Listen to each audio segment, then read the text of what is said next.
Hello, everyone. Welcome back to Global Marketing. Today, we are going to talk about STP, segmentation, targeting, and positioning. This is for Chapter 7, and we'll talk about that in a global context.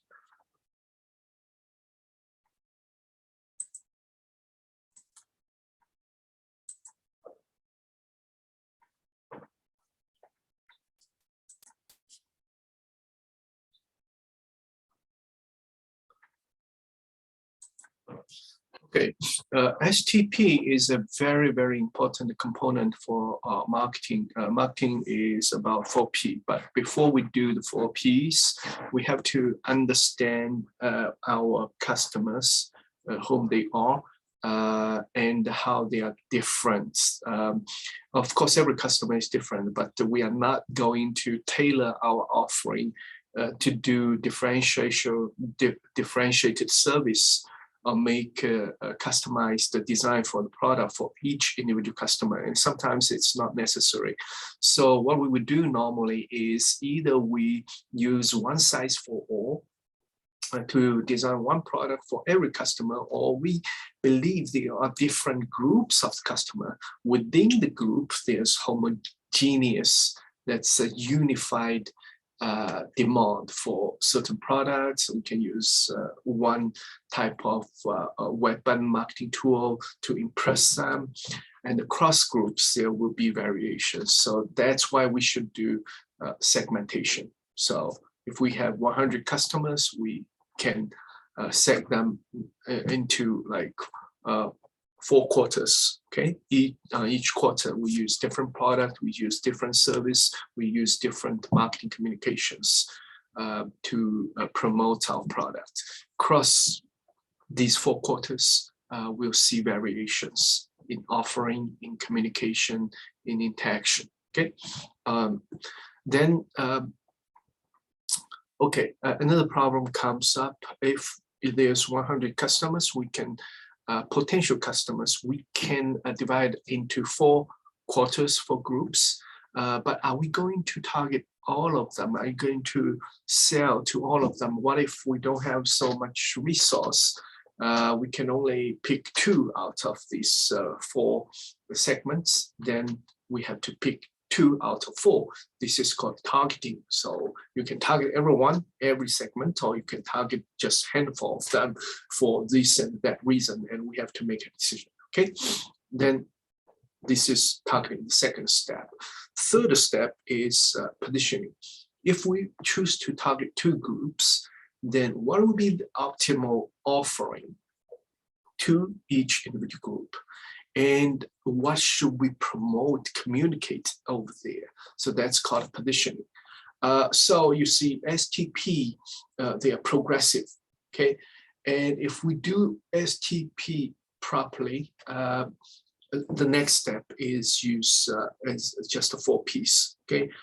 Product design, set the right price, doing the better promotion, effective promotion, and bring the product through the right channel to customers at the right time.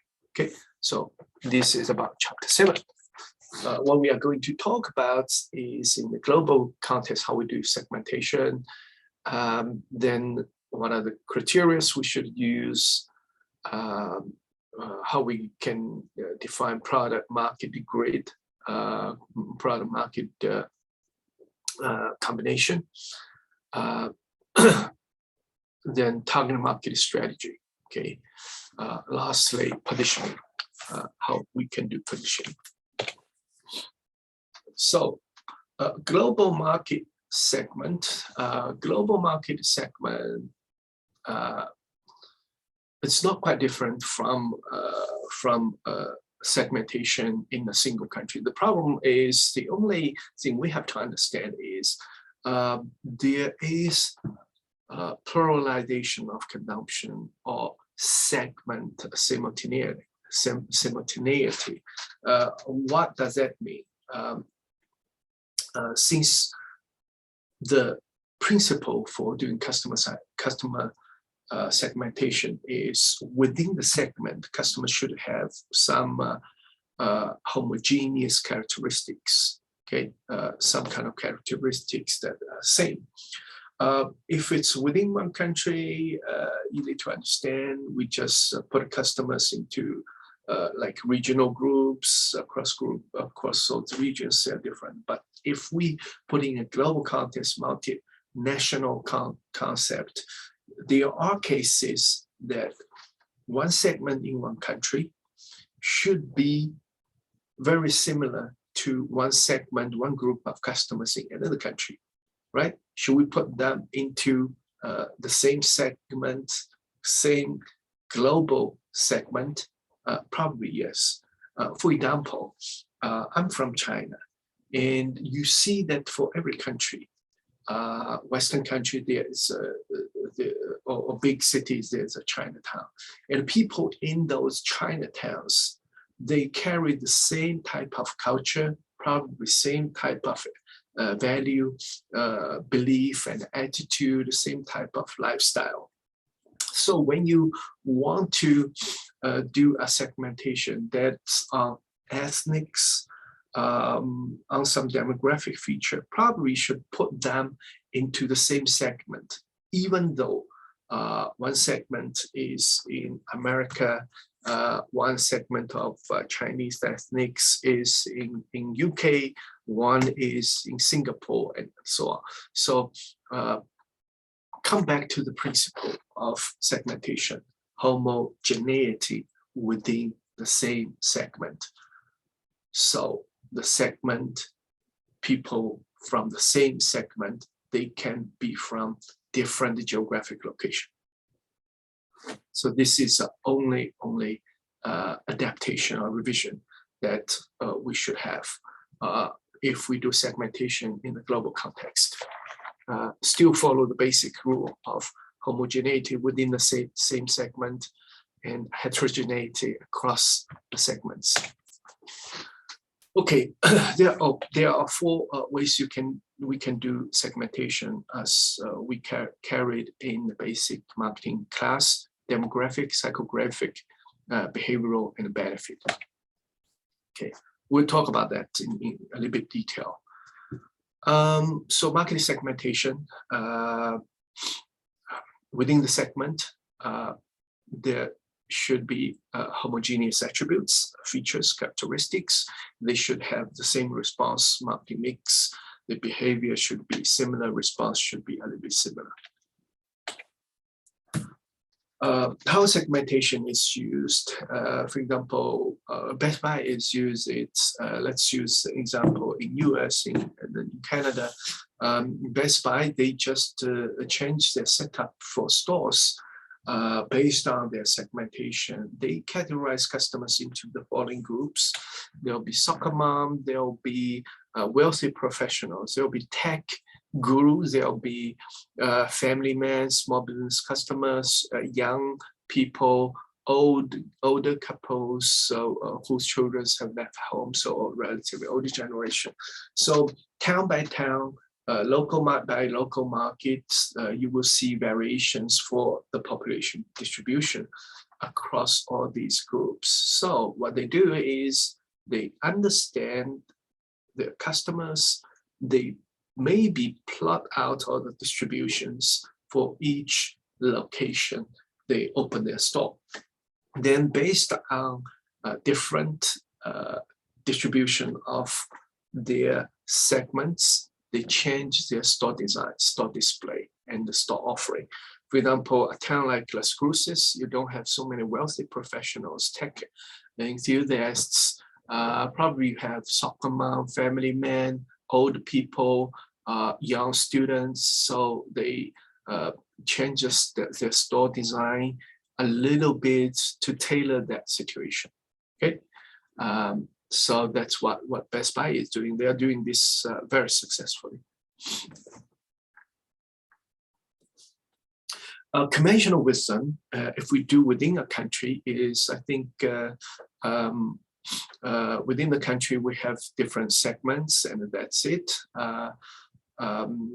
We just rely on clustering of national market. We only look at the culture within that nation.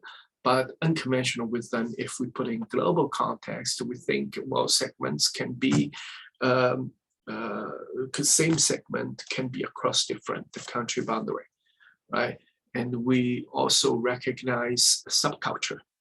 There could be micro level subculture within the global context. And we should have micro segments within a country or cross country as well. Okay. And of course, cross country, we should pay attention to the cross country variation for different cultures and people's behavior. So the situation is a little bit complex. Targeting positioning, we talk about if you have a number of segments you identified. Now it's cross country boundary, then we have to pick the segments that will be ideal for us, will bring us the best return on investment, and will allow us to effectively market our product that's targeting. You don't have to target every segment. You can target all of them. You can target a subset of them, or you can just target one of them. That's your choice. Positioning, differentiate product, brand, and your way of marketing communication to tailor the target segment situation. So 4 ways we can do global segmentation. The same kind of weapon we are using for segmentation within one market. Demographics, second is psychographics, then behavioral, how people behave differently. We can use that as a clue to segment the market. And benefits, what kind of benefits that our product can bring to customers. We can use that to separate the customers into different groups. Demographics, this should be the starting point, and this is easy to do because a lot of demographic information is transparent, it's free to access, and sometimes demographic information just tells you all the other psychographic value proposition, like lifestyle, and also demographics drive people's behavior, and also is highly related to the benefits, probably. Okay, so demographics are like income, population, age distribution, gender, education, occupation, ethnic. One commonality for all of them is it's black and white. It's crystal clear. Your income is income. It's $50,000, $50,000 household income, $100,000, $100,000, clear cut, no ambiguity. Population size, age, gender, education, your ethnic, your occupation, everything is clear cut. Okay, can be reported, can be put in black and white, can be put in numbers, or very, very clear identified classifications. And among them, income is the most important variable, just like 4Ps. Among the 4Ps, price is most immediate and effective marketing tool. So go through all these attributes. Age is now make a huge difference across different countries, and there's a basic trend for population class. Of course, there's a big trend for population clustering, like Asian countries. There are huge number of population, and there's a trend for aging. Okay, more and more customers, old generation, elder people the percentage of elder people is increasing all the time across all societies because of economic improvement, because of the political stability, welfare, social welfare improvement, and so on. So that's a trend for all over the country. But population density is varies across the world. And for some countries, because of immigration, policy, migration, and so on. So ethnic composition is something we have to consider. Like US, you have mainly Caucasian, but then you have Hispanics, you have African American, you have Asian population. So you have to pay attention to these ethnic groups.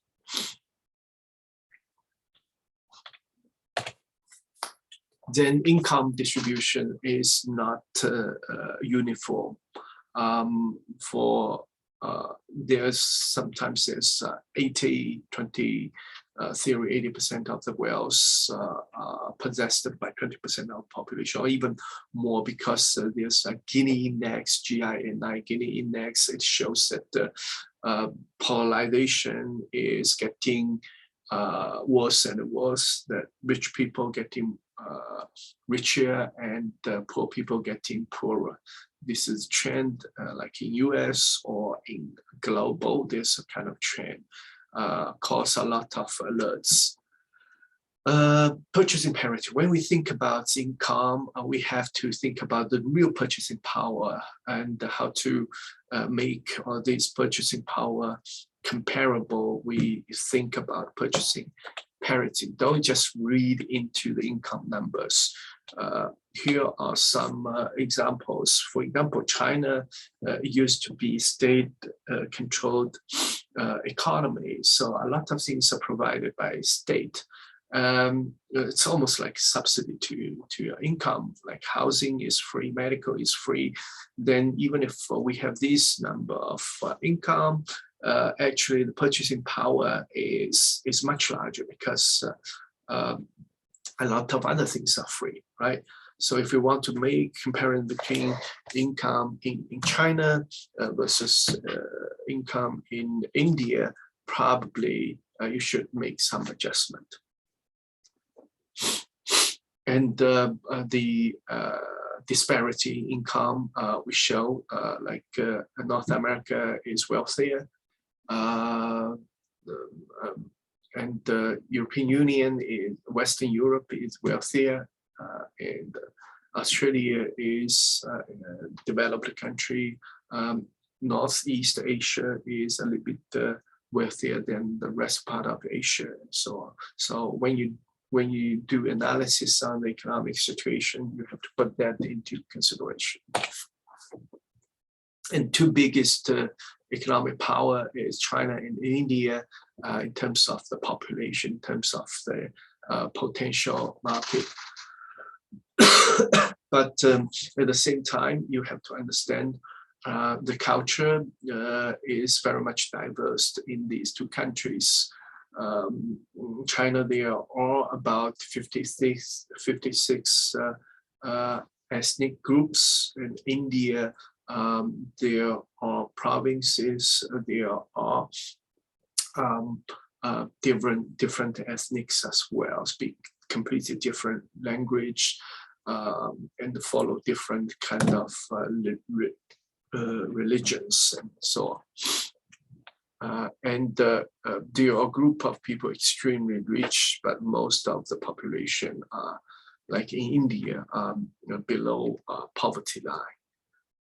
So these are the situation. But the global trend is there's teenagers get more and more involved in consumption. Okay, and there are elite groups that they are from the rich family, no matter they are in developed country or developed region, they spend a lump sum of money on luxury goods, spend a lot.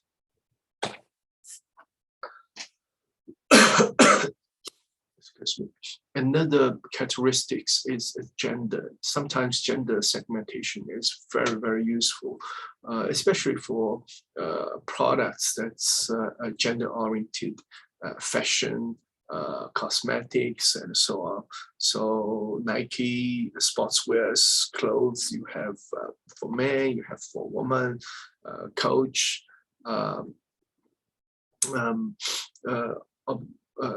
they have a female product for ladies and product for men. And Calvin Klein, they have men's store, they have women's store, right? And I think Victoria's Secret is exclusively for ladies. So for these companies, gender segmentation is a very, very valid tool.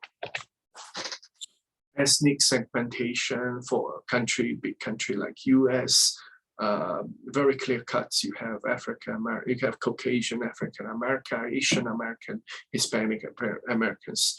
All these people follow completely different culture, different kind of lifestyle. So if you can, if you want to do segmentation, this will be a good starting point. This will be a very, very valuable, valid and meaningful alternative. Okay, now move to psychographic segmentation. It's based on value. I talk about value, attitude, belief, and then lifestyles. These things you can't observe. People normally self-report how they like, how they don't like, what their belief is. You can observe for their lifestyle. For example, in India, you have motorcycles. But people buy different kind of motorcycles depending on their lifestyles. There will be entry level people, commuters, just commute. If their income is a little bit higher, people buy a little bit more expensive one. People who don't care too much about the price for it. They want to be stylish, younger generation. They buy a little bit fancier, stylish style of motorcycle. People who are sports fans, they want high speed racing or kinds of activity, they probably buy this one. And people want to show off, they're buying luxury stuff. They can spend more. They have deep pockets and they buy this kind of motorcycle. If they don't go to Harley Davidson. Right, so lifestyle, there are lifestyle surveys. For example, I can show you is this one. This is a traditional marketing tool. This is called VALS, but there's a revised version for it. It's very classic traditional marketing research. Just cluster customers by their innovation level, whether they are creative, they are innovative, and whether they have a lot of resource to spend just on these two dimensions. So get a bunch of segments for customers. Okay. There are different surveys, different lifestyle segmentations, depending on market situation and the product segment and so on. Porsche, relatively luxury car. Actually, don't think Porsche customers are the same. They actually, there are different groups depending on the lifestyle. There will be like top guns, people are ambitious, just get rich. They are old money. They are all people climb up with hard work. So they just consists of one group. And there are people looking for excitement, adventure. There are people who wants to fulfill their dream and they get a kind of escape from their regular life. So depending on different kind of preference, ambition, economic situation, dreams, Porsche is offering different types of cars, a little bit of variation they're offering to tailor different groups. For companies, they are using psychographic information, demographic information to collect customer information, and delve into it to give a lot of insights. Like social media companies, Facebook, Twitter, and so on, they are analyzing people's information, demographic information, lifestyle patterns, the language you are using, and so on. Try to get deep into understanding of customers and use that as a tool for marketing commercial purpose. Another way we can do segmentation is called behavioral. Based on people's behavior, related marketing behavior, purchasing behavior, usage behavior, you can separate customers into different groups. Usage rate, there will be heavy users like McDonald's or fast food. There will be heavy users, there will be light users, there will be no users.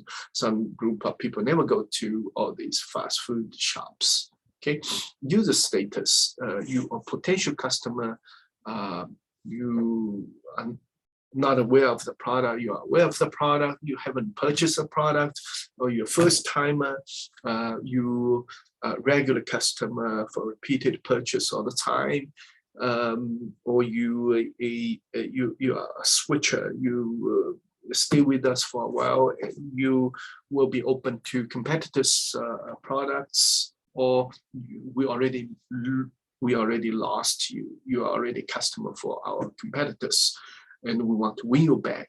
Depending on these user status, we can divide customers into different segments and treat them differently. Okay, Pareto law, 80-20 law. 80% of the company revenue, sometimes from 20% of the customers, like heavy user, okay, like regular user, right?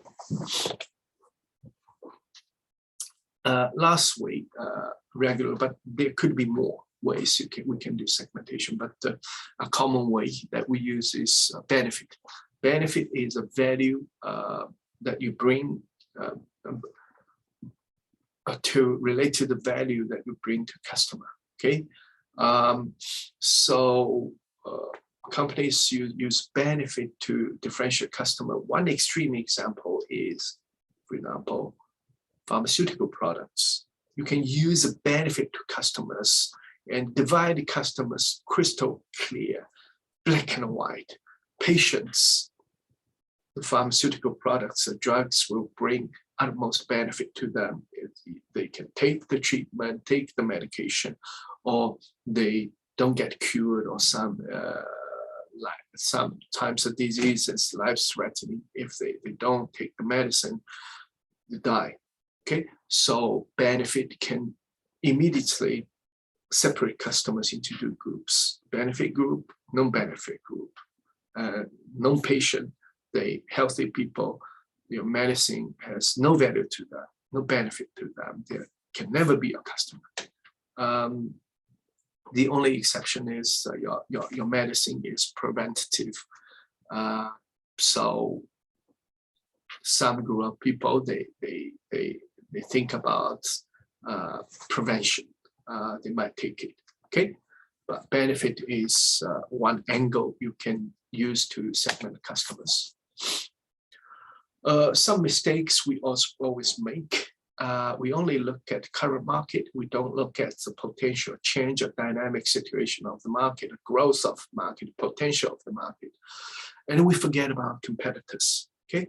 And we use a rule of thumb, like managements tap their head, use their own experience to say, well, this should be the case. Or they use their understanding, use their network of contacts to understand the market. No, that's not right.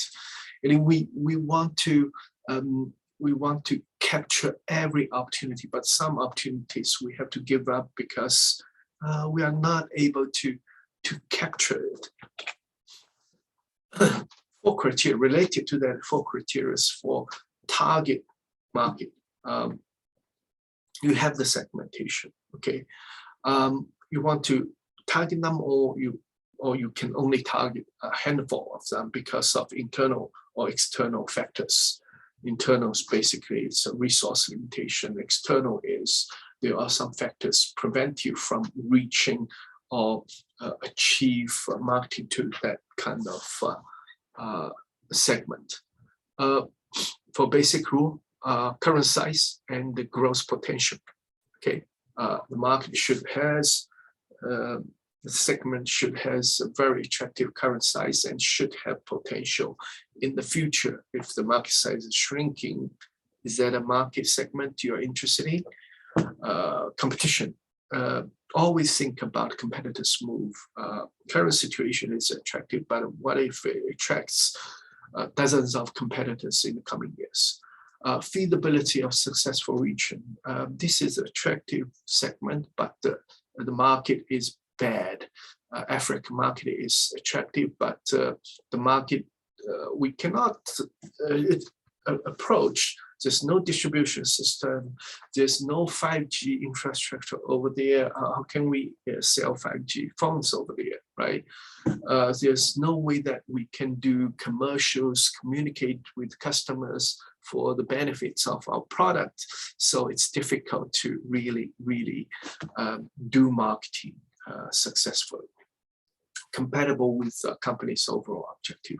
We don't want to deal with some country that is threatening to our safety. That's against our principle. That's against our country's policy and so on, country's foreign policy and so on. So for those segments, forget about it. Okay.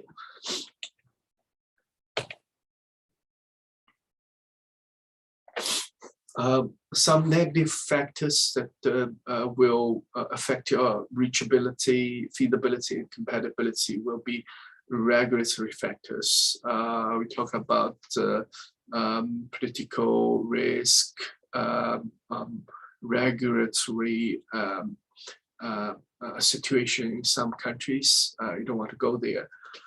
Distribution. There's no established distribution system over there. Even if you want to target them, your product won't be reaching customers.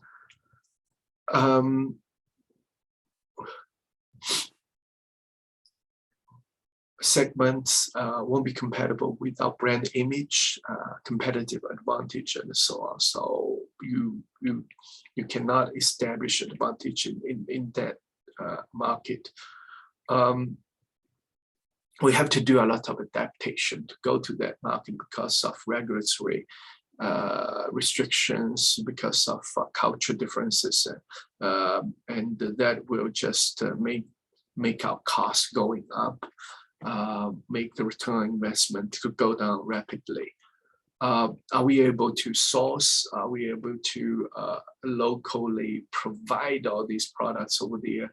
For example, why Tesla is opening factories in Asia, because they think that's a valid segment, and you can really supply to that market because we can do local sourcing, local manufacturing, open local factory to manufacture a car instead of make all the cars in US and do a lot of adaptation to, for example, emission requirement, design requirements, price, cost reduction, and then move the cars from North America to Asian market, right? So that will be a hurdle for companies to target that market. But if we can do sourcing local manufacturing, then we should go there. That segment is very attractive. Or there are any restrictions, tariffs, or other risks, other barriers, no tariff barriers to operate in that country, that will change the view for the target market. So several questions related to the 4 criteria. What are the key drivers for the market model? Drivers for price, culture, market potential, growth, what are conditions that should be there. Okay, infrastructure, distribution, and regulatory conditions. Cost of entry, or should we wait? Okay, should we do adaptation? Or if we have to do it, should we wait? Wait for the market to be mature. So risk and control, there should be some trade-off. So do a return on investment analysis. Very important, go to these 4 criteria. 9 questions in great detail help you to decide what kind of products, which market you should go, which segment you should go. So product market decision, it's highly relevant to our selection for the target market. There are some examples from the book, and I really encourage you to read it. Again, it's related to target market situation. Going back, tie that to the 4 basic principles that we established.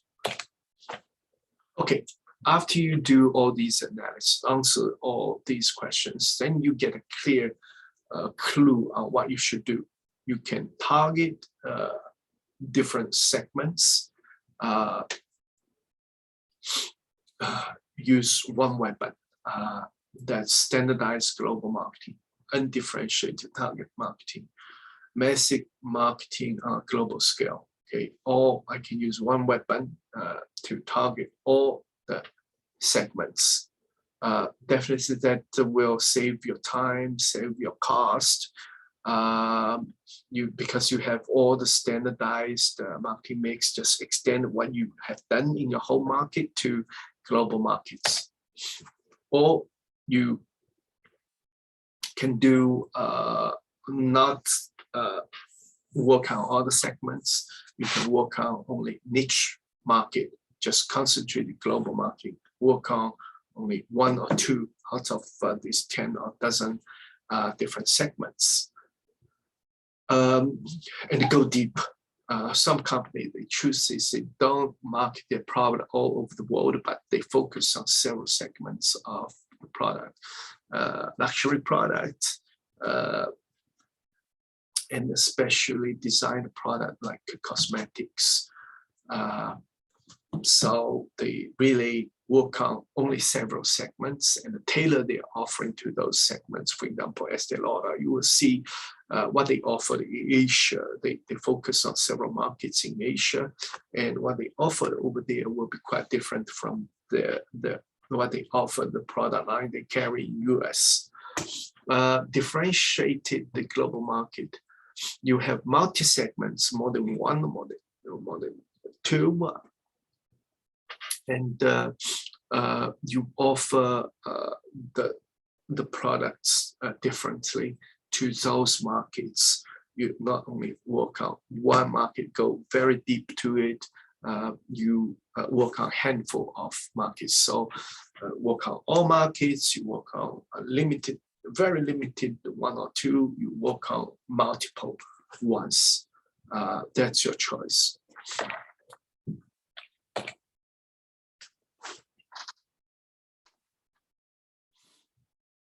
So the framework for select target markets, demographics, these are the rules of thumb.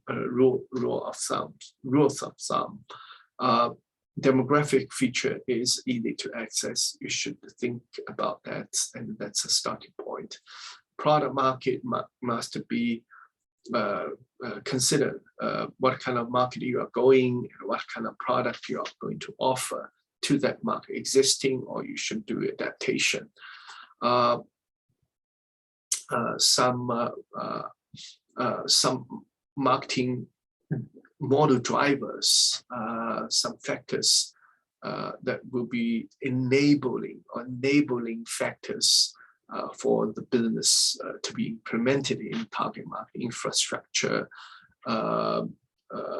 maturity of local consumers, distribution, and so on.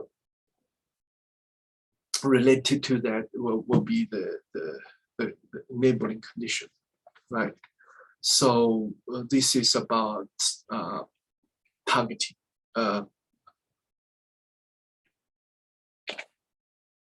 After you select the target markets, the last step is for each individual market, we should bring the optimal product offering or service offering to the market and design the right communication to the target market.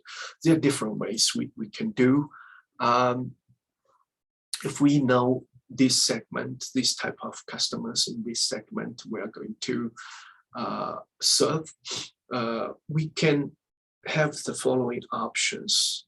We can bring up our offering and communicate with them with different emphases. One is attributes or benefit.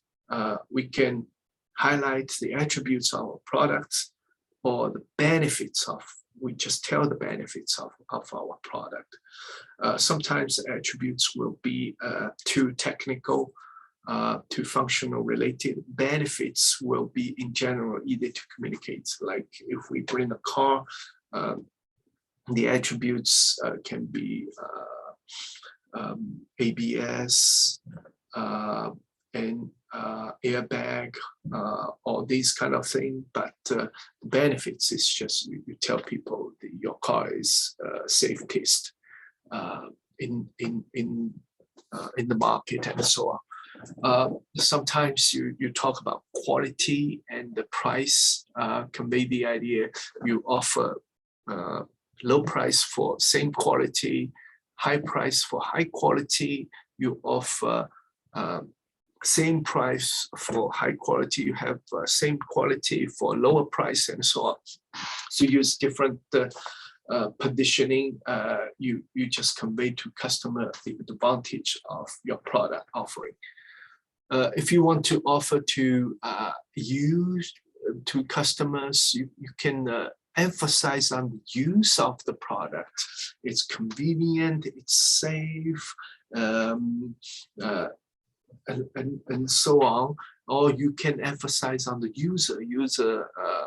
Probably you can highlight the celebrity or create a kind of admiration kind of feeling, and tell people this group, reference group, admire the group of people are using it, you should use it, rather than tell them, well, these are the functions, these are the usage for the product. Or you can benchmark your product against your competitors. Like Apple is all used to do it against Windows. Windows has this kind of design, and I'm doing better. I'm more cutting edge, I'm more innovative. Or Pepsi always benchmark, is always benchmarking Coca-Cola, and vice versa. So, some examples.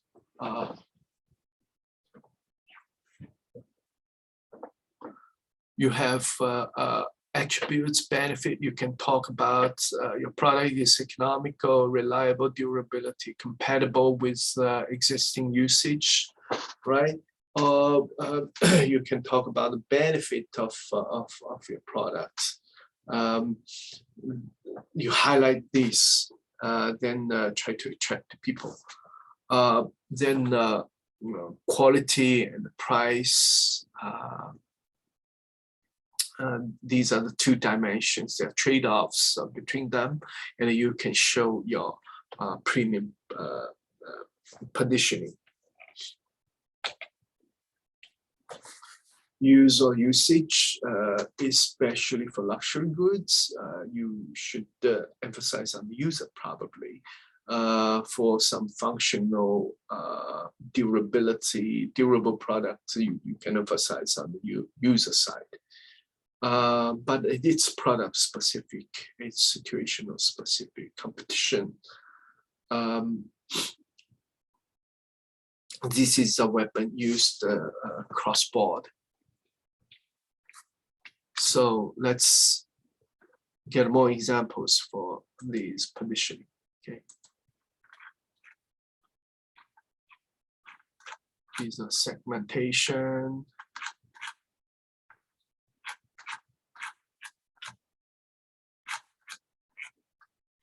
Okay.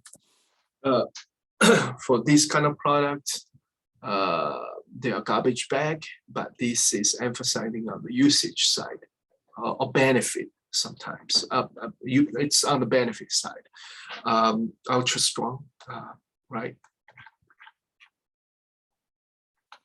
Also on the benefit side, because different kind of central vitamin supplements, they serve for different kind of purposes. And Gap, actually the Gap company, it brings 3 brands. Now they also bring another one, but mainly it's Gap, Old Navy, and the Banana Republic. So high price, high quality product, low price, low quality product. They use this to segment different kind of groups and positioning to different groups of customers. Central example, and this is okay quality, relatively low price. Okay, so quality, price, positioning. Benchmarking, Pepsi, Coke, they always compete head to head. We can understand, right? Okay, so these are the positioning, different alternatives.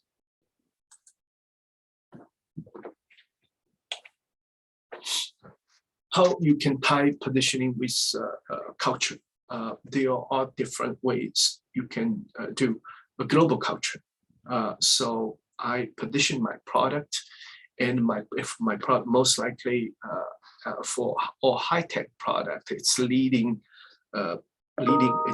edge. So lead the world. I don't have to care about whether I should consider about your local culture, whether I should say it's an American product. I just tell, well, this is a high-tech product leading the world. So there's global trend to follow high-tech products. So I bring up a global culture for cutting-edge, leading technology product. Sometimes you have to emphasize, if you go to a country, for example, go to Asian countries, you have to emphasize this is American product, because American stands for technical leadership, stands for luxury, high-end products. So you have to bring the culture over there, tell them it's an American brand, it's American cosmetics, it's an American fashion brand. Then people start to like it. Okay, or you have to tell, well, this product, it's a foreign product. You can recognize it's a foreign product, but it carries local culture. Now we talk about HSBC. They call them the global local bank. They are coming from there's international bank, but it's a local bank for everyone. They serve for local customers, tailored to local culture, and so on. So this is highly related to the communication. It doesn't necessarily mean that if you take the global culture positioning, you take the foreign consumer culture, you take the local consumer culture, you should change the offering drastically. It's just a way of communicate. We represent the global trend, or we are American brands, or we are foreign brand, a foreign company, but we care about local people. We tailor and we give care for the local community. So these are the different positioning strategy. So come back to what we talk about today, segmentation. The idea is same segment, same type of customer, same preference, same offering to them, same response to your marketing strategy, same marketing tools to them.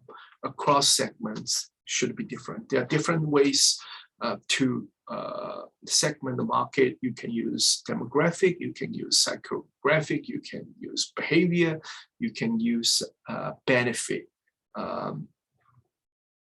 to differentiate customers. But no one is superior, definitely superior. It is very much product specific, company specific, market specific, or even time specific. Okay, just choose a one that's suitable for your company, for your product, for your market, for the time you are at, or for your resource situation.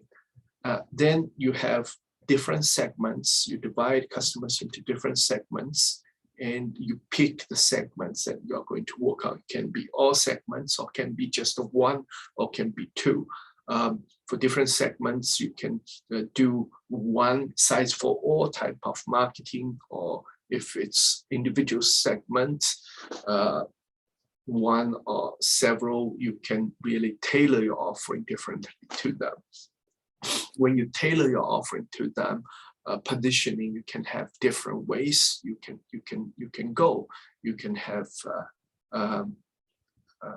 benefits or functions. You can have user. You highlight price, quality, combination, trade-off. You can highlight use or user, and so on. You have different ways you can position your product.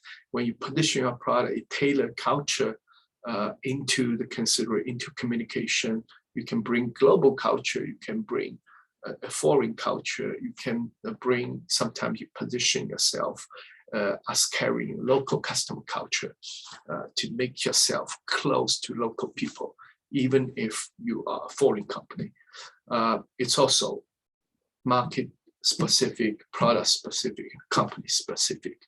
So this is about STP, and this is for Chapter 7. Thank you for watching, and see you next time.